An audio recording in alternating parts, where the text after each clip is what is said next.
শোনো মাতবার, আমি বিয়া করছি 3 দিন হইছে, এর মধ্যে আমার বাপে আমার শাশুড়িরে কেমন কইরা করে।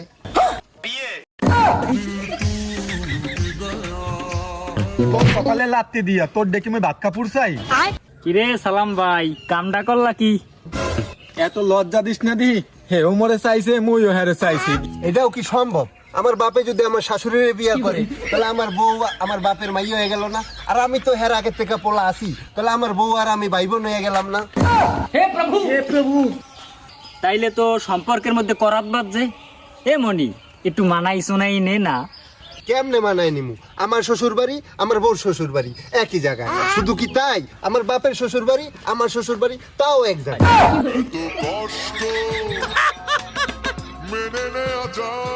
আমার যদি ছেলে পেলে হয় আমার বাপেরে নানা কইব না দাদা কইব? আমার বাপের যদি ছেলে পেলে হয় আমার কি মামা কইব না দুলাভাই কইব? তো মহাবিপদে পড়লাম। এর আগে তো এরকম সালিশি আমার একটাও বাজে নাই। ও মাতাব্বার, তা নইলে বাদই দিলাম। আমার বাপের কি আমি আব্বা বলামো না শ্বশুর বলামো?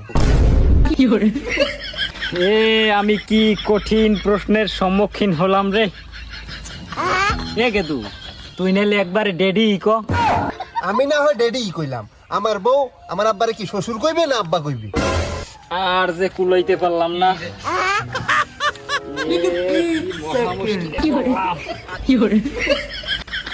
মাথা হ্যাং হইলে হইবে না মাতাব্বর। আমি কি আমার শাশুড়িরে মা কমু না শাশুড়ি কমু? এবার তুই একটা কাম কর, একবার তুই মাম্মি ডার্লিং ক।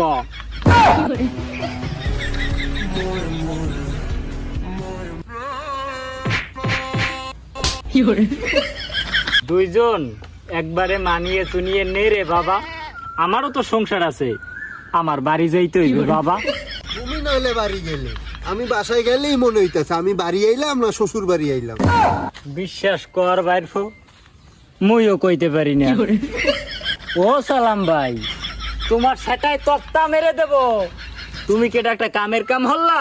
তোকে এই বাপ বেটার সালিশি করতে হইলে তোর দাদারে লাগবে। আমারে তোরা মাফ করিয়া দে।